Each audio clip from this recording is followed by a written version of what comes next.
반갑습니다. 친환경 농업을 연구하고 건강한 농업을 추구하는 슈고맨입니다.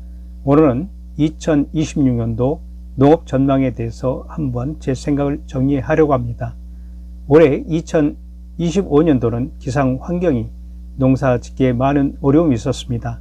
저 또한 고시가를 피워 품종을 재배하고 있는데 10년 이상 도복 경감제를 사용하지도 않고 재배에서도 도복 피해를 입지 않았습니다. 그러나 올해는 9월, 10월경에 집중적인 강우로 인해서 벼가 쓰러져서 수확 작업에 많은 어려움이 있었습니다. 지방에 따라서 가뭄 피해를 입었었고 또 충청도 및 남부지역에서는 집중호우로 홍수 피해를 많이 입었었습니다.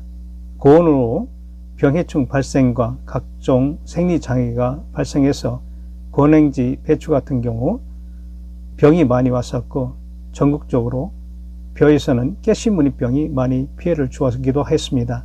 따라서 2026년도는 농업 전망을 해서 내년도 농사를 도움이 되었으면 합니다.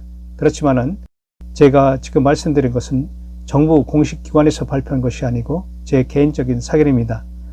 그래서 짧은 소견으로 인해서 예측했기 때문에 정확도가 떨어질 수가 있습니다. 그래서 여러분의 생각과 달라서 상충되는 부분이 있습니다. 그러나 각자의 다양한 생각을 존중해 주시고 또 다른 생각이 있으시면 댓글로 말씀해 주시기 바랍니다. 그러면 지금부터 농가 입장에서 본 2026년도 농업 전망을 알아보겠습니다. 농업 전망 순서는 다음과 같습니다. 첫 번째, 작물 재배 시기의 변화입니다. 두 번째, 농업인의 양극화 심화입니다.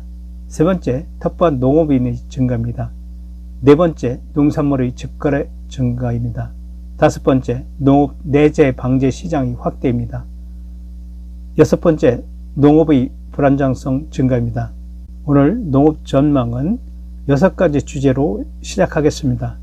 첫 번째, 작물 재배 시기의 변화입니다.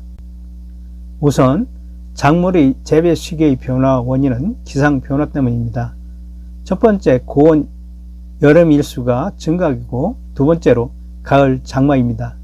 앞으로 기온 온난화가 지속적으로 발생하고 있기 때문에 작물의 작부채의 시기가 변화가 올 것으로 생각이 되는데 계절의 변동폭, 즉 봄, 가을이 짧아지고 고온인 여름이 늘어나고 있습니다. 다시 말씀드리자면은 고온인 여름이 늦게까지 지속돼서 가을 계절이 2주 이상 늦게 오게 됩니다. 이러한 이유를 해서 첫 번째로 봄 재배 작물이 앞당겨서 파종하거나 정식해야 합니다. 봄 계절이 기간이 짧고 고온이 되기 때문에 봄 작물의 파종 시기나 정식 시기를 앞당겨서 선택하는 농가들이 많이 있습니다. 우려되는 점은 가끔 서리가 늦게 와서 좋은 피해나 냉해를 받을 수가 있습니다. 두 번째로 여름 고온을 회피하기 위한 농법이 많이 발달하게 됩니다. 첫 번째로 짧은 생육기간 품종을 선호하게 됩니다. 작물이 생육기간이 길면 길수록 기후의 영향을 많이 받아서 병해충의 노출 빈도가 높아지고 부적당한 환경 내에서 작물이 잘 자라지 못할 뿐만 아니라 품질도 좋지 못합니다. 따라서 생육기간이 짧은 품종을 농가에서 선택할 것으로 전망이 됩니다. 두 번째로 고온이 되면 작목의 전환이 이루어지고 있습니다. 고온에서 착색이 되지 않거나 품질이 나쁘거나 수량이 떨어지는 작물들은 새로운 작물로 전환하고 있습니다. 특히 사과나 포도에서 착색이 문제가 되기 때문에 새로운 품종이나 다른 과수를 심고 있습니다. 세 번째로 가을 장마의 회피입니다. 9, 10월 달에 비가 많이 오기 때문에 농가들은 조기 재배를 확대하고 있습니다. 고온인 여름 시기에 여름 장마가 짧아지고 곡식이 익어가거나 수확하는 시기인 가을에는 즉 9, 10월에 집중호우가 계속해서 발생하는 경우가 많이 있습니다. 예를 들자면 조종생 위주로 재배될 것으로 생각이 됩니다. 만생종은 기후의 위험이 많이 있기 때문에 농가에서는 즉 경기도 지역 같은 경우는 4월 말에서 5월 초순 사이에 이양이 빨라지는 경향이 있습니다. 최근 몇 년 사이에 벼에서 같은 품종일지라도 적기보다 일찍 이양한 벼가 이양 적기나 늦게 이양한 벼보다 병이 발생이 적고 수량이 많이 나온 이양 시기를 빨리 하고 있는 경향이 있습니다. 두 번째 문제로 농업인의 양극화 현상입니다. 첫째로 농업 기계화 정도에 따라서 농토의 독점화가 이루어집니다.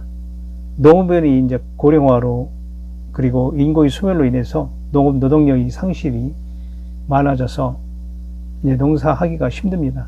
따라서 가족 구성원이 1, 2인 핵가족화 되고 그 다음에 1인 가족도 많이 있습니다.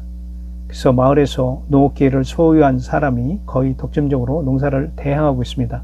두 번째 문제로 농업기계의 고가가 문제고 그 다음에 농업 경영비 증가입니다.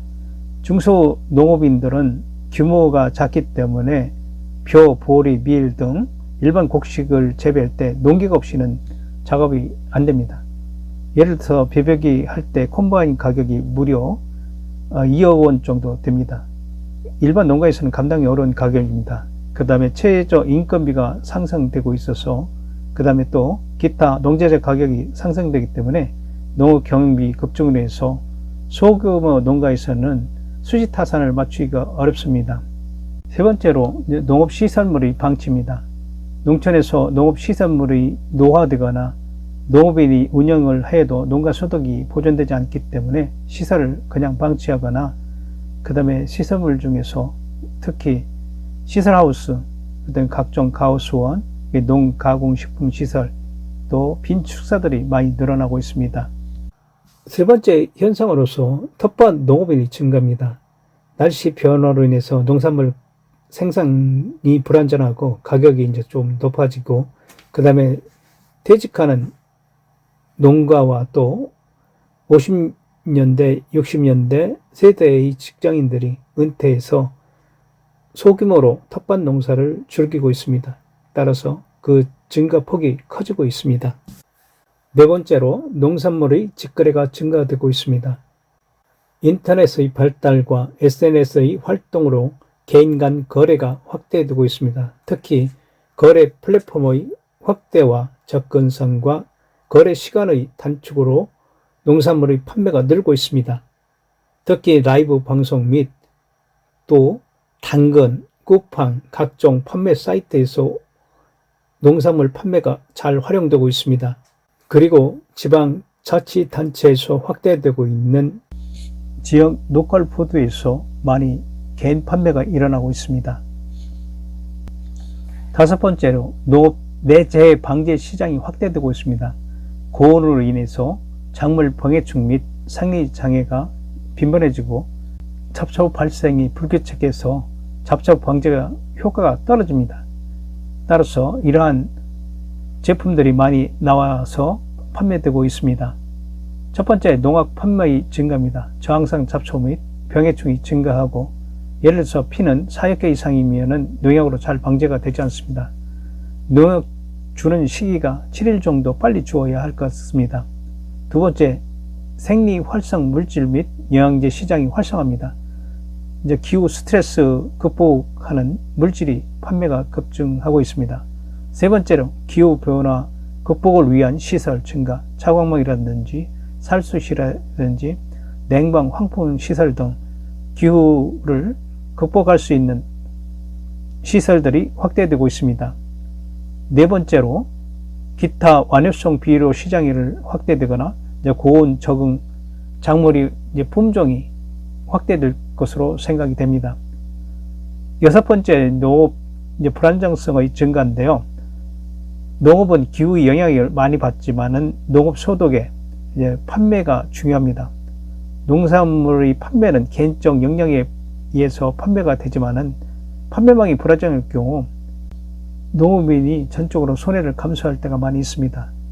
그래서 판매 추이가 불안정할 때가 제일 많고요. 그래서 보관력이 떨어지는 농산물일 경우 판매처가 불안정하거나 그러면은 가격을 낮게 받거나 또는 팔지 못하는 경우도 많이 있습니다.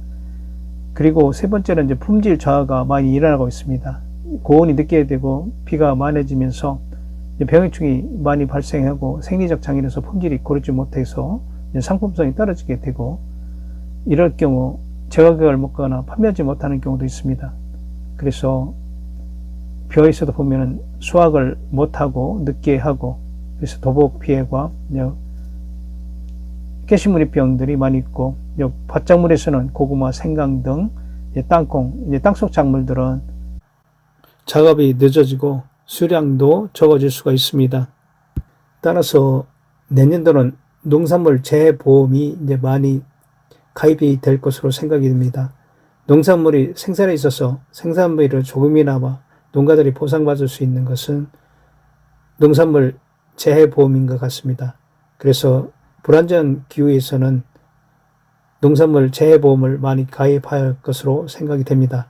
오늘 이상과 같이 본인의 짧은 소견으로 2026년도 우리 농업에 미치는 전망에 대해서 알아봤습니다. 지금까지 말씀드린 것은 정확한 것은 아니지만 내년도 농사를 준비하실 때 참고용으로 사용하시기 바랍니다. 구독과 좋아요는 친환경 농업과 건강한 농업을 전파하는 데 큰 힘이 됩니다. 감사합니다.